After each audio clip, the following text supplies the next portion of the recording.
Bonsoir à tous et bienvenue. Ravi de vous retrouver sur RTU2. Tout d'abord, les bousculades, les embouteillages et les bruits de moteurs interminables sont désormais un lointain souvenir pour les usagers du boulevard Nangui à Brogua. Cette voie à grande circulation, longtemps considérée comme un lieu insalubre et infréquentable, fait peau neuve. Les vendeurs ambulants ont été déguerpis, laissant une circulation beaucoup plus fluide. Les automobilistes, eux, bénéficient de parkings tout le long des artères. Les propriétaires de boutiques et de magasins ont retrouvé toute leur quiétude car les clients peuvent facilement se procurer leurs marchandises. Ce nouveau visage du boulevard Nangui à Brogua dans la commune d'Adjamé est l'œuvre des autorités de la mairie qui souhaitent faire de la commune un label de développement.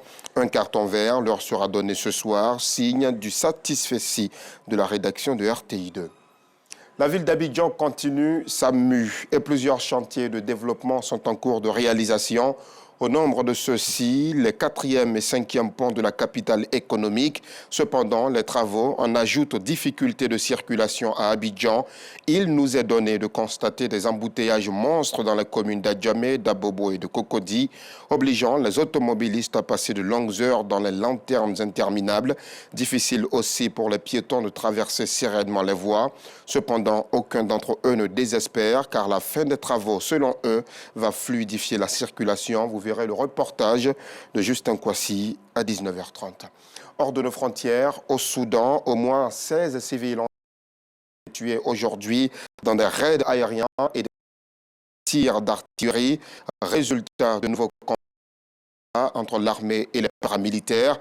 Les tirs ont touché des maisons dans le quartier d'Ombada, dans le nord-ouest de Khartoum, selon le comité de résistance de quartier, l'un des groupes de citoyens défenseurs de la démocratie qui se sont constitués pour organiser l'entraide au sein de la population.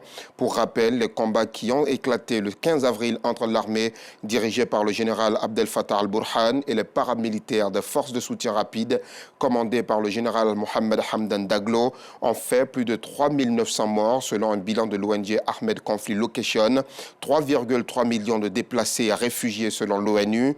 Des avocats défenseurs de la démocratie avaient affirmé hier que des civils dans le centre et le sud de Khartoum avaient été chassés de force de leur maison pour laisser la place à des combattants.